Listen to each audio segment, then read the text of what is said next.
Hey guys, welcome back to the Casual NBA Fanatic podcast. Now in today's episode, we are one day removed from the first game of the NBA Finals between the San Antonio Spurs and the New York Knicks. Literally, maybe the most competitive matchup that we could have actually thought of just because of how good the Knicks actually match up really specifically for the San Antonio squad. And then also just how damn good the San Antonio squad is in a vacuum as well. They probably are, again, compared to New York, better as a team in a vacuum when you consider how they can actually beat teams like Oklahoma City, how they would fare against a team like if we saw them against Denver, how we saw against Minnesota as well. Like, this is literally in my opinion, in a vacuum, I still would have thought OKC might have been the best team in the NBA, just of how they match up against literally every other team in the league except for San Antonio. But you can't say that anymore. San Antonio advanced, and this is one of the best finals matchups that we've seen in literally years in terms of how close it is. Even closer than the Game 7 that we saw last year, just in terms of paper on paper, how they match up, and how we actually saw it eventuate first out in the first game. But I wanted to talk about Jalen Brunson. This is a guy that's literally making top 5 headlines right now. And like in terms of the conversations that are starting, and I always do my rankings with 5 criteria points, but one of those criteria points, I won't go into it, but one of them is the fact of how good of a season you actually had. How much you actually achieved in this past season in terms of from an individual standpoint, from a team standpoint, just how much you actually achieved overall. Basic point to spread that. So SGA, I would have had second last year. But in a vacuum, you can still contend him individually as a player against Luka, against Giannis Antetokounmpo. Jayson Tatum last year was terrific. Obviously, Shea was a bit of above that. But I'm just saying the championship is what cemented him as the number 2 spot in that spot. Guys like Tyrese Halliburton, people that considered a natural superstar in this league. Why? It's being in big part because of that playoff run and just how playoff resilient his offensive impact was. So basically in terms of how great of a season you had, and Jalen Brunson's basically ticked almost every box except for winning the title just yet. But he's in the finals. He's come out of his entire conference. Yes, it was a weak conference, and he's played the 4 seed, the 6 seed, the 7 seed. But the fact is, he literally made it out of the conference, and he's playing in the NBA Finals as the offensive engine and number 1 option and outright best player in that team.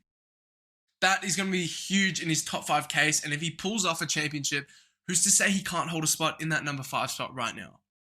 Now, obviously, to me, the top 5 right now is pretty cemented. You have, in no order, Jokic, SGA, Victor Wembanyama, Luka Doncic, and then Giannis Antetokounmpo. The fact is, the Knicks look really poised to win this title. Now, I came into this series thinking the Spurs were going to take this in 7, but maybe you even shift towards the Knicks being the favorite to win in 7 games now. I'm going to stick with my pick with San Antonio. I just think they can get a lot more easy stuff throughout the games, but when it turns into a clutch battle, this New York team is absolutely unstoppable offensively as well. And then physically, when you drag the game into a clutch battle, again, clutch games are usually slowed down half-court, 5-on-5 environments. This team is extremely physical, and they can actually contain a lot of the Spurs' athleticism, downhill athleticism from the point of attack. You can mitigate Wemby's positioning off the ball with guys like Cat being super physical within Mitchell Robinson as well. So they're just really poised to win those clutch battles if they can actually bring games close. Obviously, in Game 1, that comeback was mainly fueled by Karl-Anthony Towns, and Cat was probably the most impactful player for this New York team in this one. And it wasn't just what he did defensively. Obviously, that's probably been most harped on about the job he actually did on Victor Wembanyama, but the fact is this guy is one of the best passing hubs in the NBA right now, and it's because of the value and leverage he has by being able to stand on the top of the key with the ball in his hands, because the dude is shooting nearly 50% from 3 in this postseason. And in terms of the clutch comeback stemming from the third quarter, especially when Victor knocked his knee and went out, Karl-Anthony Towns has absolutely destroyed the Luke Cornett minutes. And in terms of being able to make those reads on the perimeter, again, have that leverage, but also that leverage doesn't just open up passing windows, it opens up easier driving lanes. And we saw that against Victor. He had the success getting downhill, bumping open his shoulder. And one of the most talented things with Karl-Anthony Towns, he's not very good at changing directions and changing speeds downhill, because no 7-foot center at his size really is. But what Cat is absolutely extraordinary at is that one direction, powerful momentum downhill. When he gets that one direction outlook towards the rim, there is no getting back in front of him. And a guy like Victor, again, we saw the recovery block from behind as well. that's going to happen with the 8-foot wingspan. But Karl-Anthony Towns, if he gets that edge and also knowing the passer he is, it will be testing his downhill passing angles a lot more because they're going to flood the paint a lot more on those drives as well, because that has been such a mightily efficient way for New York to create their offense in game one. But that is one of KAT's most extraordinary talents. And again, that matched with the passing and the spacing leverage, he's just one of the best offensive hubs in the NBA. And, OG Anunoby helps with the offensive punch towards the end as well. So the non-Brunson minutes, especially in that fourth quarter, were captained pretty well between that group. You let Jalen Brunson come in, absolute dominant shot creation from all three levels. And then also, you're just talking about one of the best role-playing lines in the NBA. It's legitimately elite. And in terms of the offensive IQ that we got in this one from Landry Shamet, Miles McBride, Josh Hart, the impact on the box scores. Mitchell Robinson might have struggled with the impact in the first half, but in the second half against Victor, really extremely physical, obviously, in that one. And then the Gortat screen down low to open up those angles for Brunson when KAT was coming off. That's where he provides his offensive value. Again, one of the best screeners in the NBA, superimposing on the glass. This team is exceptional, exceptionally built. We didn't give them enough credit coming into the postseason because we didn't believe this team would be ready to win anywhere near what they've already won so far, and it's because we didn't know if KAT and Jalen Brunson, the defensive dimension and dynamic, would be able to actually work, but it definitely has, especially with how well KAT played defensively in this first one as well, leaning into his strengths, being able to be physical around the base, and overall in this series, we'll see it come out, and we'll talk about it more as the series does eventuate further, but the offensive physicality edge that New York has, that OKC just simply didn't against this Spurs squad, that is going to be a huge storyline. And again, when they reap games into the clutch, that is when these games fall out of San Antonio's favorable odds. But to go back into the top 5 argument, Jalen Brunson, his top 5 argument kind of stems from the fact that he's one of the best clutch offensive engines that the game has ever seen. In general, you won't see another guy that can provide just such scoring inevitability overall across the roster. And we're talking about a guy, again, it's the clutch shot creation against any matchup, creating from anywhere, any angles, any counters on any direction, any speeds, at any pace, out of any action now, because this guy's now an off-ball engine in his own right as well. This guy can create credible looks for you continuously. And I wouldn't say he's one of the top 3 or 4 offensive players in the NBA. He'd be struggling to even knock on the number 5 spot when it comes to just pure offense even. Maybe he'd be the 5th best offensive player in the NBA. I'd say that. Because you'd even argue Victor Wembanyama's impact, but whether Brunson's the 4th or 5th best offensive player in basketball, it's literally just the scoring inevitability in the clutch, which is just so dominant. Again, we talk about the off-ball value as a screen set. He's got the small, sturdy base as well, low center of gravity. He can set hard screens. He provides value. He's like something with Brunson that is underrated because he's such an on-ball monster. He's one of the most efficient spot-up catch-and-shoot players in the NBA, and he's been that for years. If you go back, advanced metrics from even 2023, 2024, this is one of the best spot-up players in basketball. Even low volume, the guy still makes his shots even out of rhythm from the catch-and-shoot. That is that's a massive feather in his cap compared to guys like SGA and Luka, pretty relatively average catch and shoot dudes. Obviously not as much SGA's. SGA's really leveled up that 3-point shot this year. But in terms of just the off-ball value, that's already mastered into his play right now. And then you talk about the ability to play with pace down the floor. We saw that transition play with that nasty in and out dribble against Julian Champagnie as well to get the nice lay. This guy can play with pace in the half court too. He doesn't just slow the game down. And his ability to change and mix directions and speeds is the best in the NBA. That doesn't mean he's the best scorer or best at leading into his agility, but he's no one shifts speeds faster than this guy. And no one spams effective counters like this guy does. And yes, he needs to because he is so short. He's 6'1", 6'2". He needs to actually spam these counters to get those open looks. He doesn't have the over-the-top advantages like an SGA at 6'6" or like a Luka at 6'7". But no one's counter spams better than this guy in the NBA right now, maybe ever, in terms of just the literal speed of it. And he's just completely mastered angles. We saw Steph Castle talk about it. What's one thing that he does that SGA doesn't do and makes him harder to guard is that this guy just uses angles a lot more because he spams them a lot more. It just makes him incredibly hard to guard. And then you talk about the load carrying. It's not as prevalent as years that we saw in 2024 when Randall was mostly injured and he had to average just under 29 a game. But the load carrying is one of the biggest aspects that builds his top 5 case if there was to be one. And it's the fact that you can actually put the ball in this guy's hands, give him 30 shots, and he will eventually will out the biggest shots in the game. That's what he did literally yesterday. And then also, he's just one of the more reliable passes that we have in basketball, and he's completely ball secure. Like, the ball security is down to a T now too with this guy, and it's been like that for years.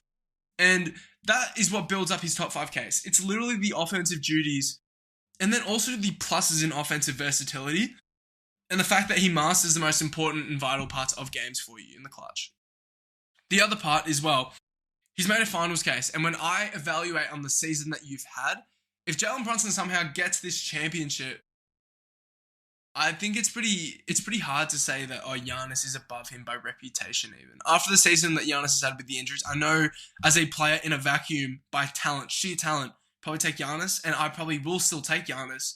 But the argument is clearly there if he wins the finals MVP. It's the most coveted award in all of sports.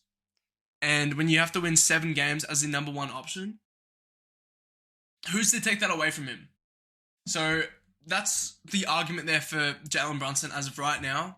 And just before we end off, let's just talk about the guys that would be hunting for that number 6 spot with him, fighting for the top 5 spot. We've already listed Giannis, but the other guys fighting for that 6 spot or even knocking on the top 5 door. So basically the step below the Giannis, Wemby, Jokic, Shea, and Luka territory. If it's not Brunson, it's going to either be Anthony Edwards, Steph Curry, or Jayson Tatum, in my opinion. Maybe you might throw in Kawhi Leonard if you want to. I probably prefer not. I'd go Anthony Edwards would be... Maybe Steph would be the closest. But in terms of last year, because I haven't redone my rankings just yet, I had Jayson Tatum as the 4th best player in the NBA last year after the injury, but it's because he's the most versatile player in the NBA, and just the level of maturity that we saw Jayson Tatum at last year before the injury. Obviously, he's come down a ton, but the argument for Tatum's case is literally just the two-way value. That is the differential, the team success. And from what we saw from Tatum, again, just versatility of impact. He provides value in every action, every spot on the floor. Even defensively, like, he provides value not just as an on-ball switcher as well, not just on the post guarding guys out the block, but it's also just the weak side activity, the backline rim protection that he offers. Like, he provides value literally every single second on the floor. And that's something that Jalen Brunson can't do because he's just not the same defensive player at all. That's his argument, but also then again, Tatum just offensively is pretty rough considering he's just come back from injury. It's not the same Jayson Tatum. So I think Brunson gets the knock over him, but this is where it gets interesting. Steph Curry's offensive engine value is definitely something that you can argue that it is stronger than Jalen Brunson's. He doesn't have the same on-ball characteristics. And again, Brunson's shot quality is a ton higher because he attacks the rim more, uses the athleticism and pitter-patter counters way more than Steph to open up those hips and actually attain closer to the rim looks. The fact is, Steph's shooting is just that wildly efficient in the wide scale of things. And then also, in Steph's favor, you might be able to argue that his passing value and like the passing leverage that he has with just the continuous movement and just the shooting gravity, like, it's still ever so present right now. And so that just opens up way more passing leverage and easy passing and effective passing angles for him. That might make Steph a more talented passer in the scheme of things.